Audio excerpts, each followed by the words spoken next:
আমি তো পারি না আর পারি না, আমি কেন মরি না। এর ঘরটা হচ্ছে যে ফুফার বাবার আমলের, প্রায় 120 বছর প্লাস হবে।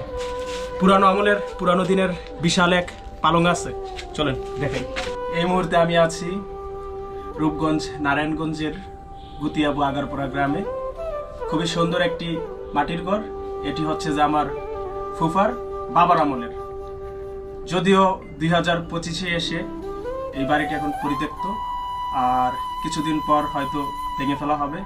নির্মাণাধীন ডুপ্লেক্স বাড়ি, দুইদিকে দুইটা ফুফাতো ভাইরা অলরেডি বানিয়ে ফেলেছেন। আজ পুরা ফুফুর বাড়িটা আমি ঘুরে ঘুরে দেখাবো, চলেন।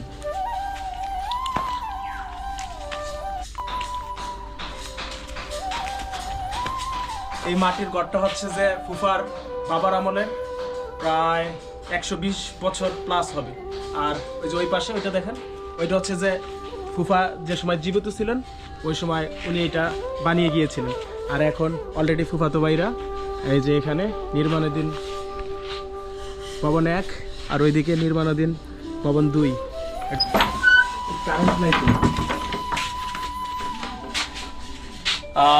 এইটা হচ্ছে যে প্রায় 70 থেকে 80 বছর প্লাস বয়সী একটা পালং। অবশ্য নতুন ভবনের মালামাল এখানে রাখা হয়েছে, সেজন্য দেখাতে পারছি না।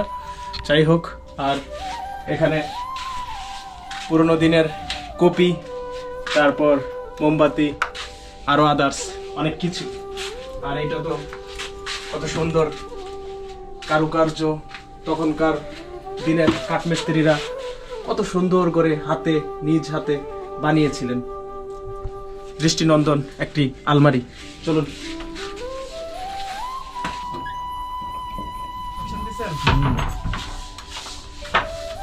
এটা হচ্ছে যে মাটির ঘর। এখন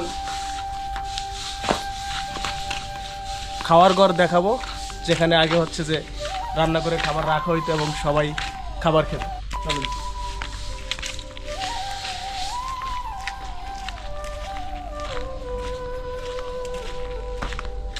এই হচ্ছে সুবিশাল রান্নাঘর।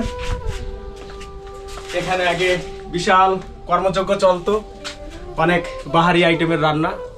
আমি অনেক খেয়েছি, থেকেছি, খুবই সুন্দর। এখন বাসার ভিতরেই রান্না করা হয়, তেমন একটা এখানে রান্না করা হয় না। আর এটা হচ্ছে যে খাওয়ার ঘর, ওইখান থেকে রান্না করে এখানে রাখা হতো। হ্যাঁ, খুলে গেছে। তো খাওয়ার ঘর আমি আজকে দেখাবো আপনাদের। এই কারেন্ট তো নাই, আসেন। মাটির ঘরে খুব সুন্দর গ্রান। এখানে হচ্ছে যে আগে রান্না করে সবকিছু রাখা হতো। আর এই হচ্ছে যে কাঠের মেডশিপ, যেখানে খাবার দাবার রাখা হতো। কিভাবে লাগায় সুবিশাল রান্নাঘর।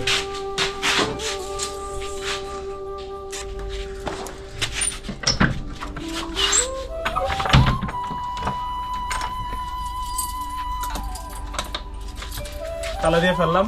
এটা হচ্ছে যে রান্নাঘর, অবশ্য পরিত্যক্ত। এখন আর এখানে রান্নাও তেমন করা হয় না বা খাওয়াও হয় না।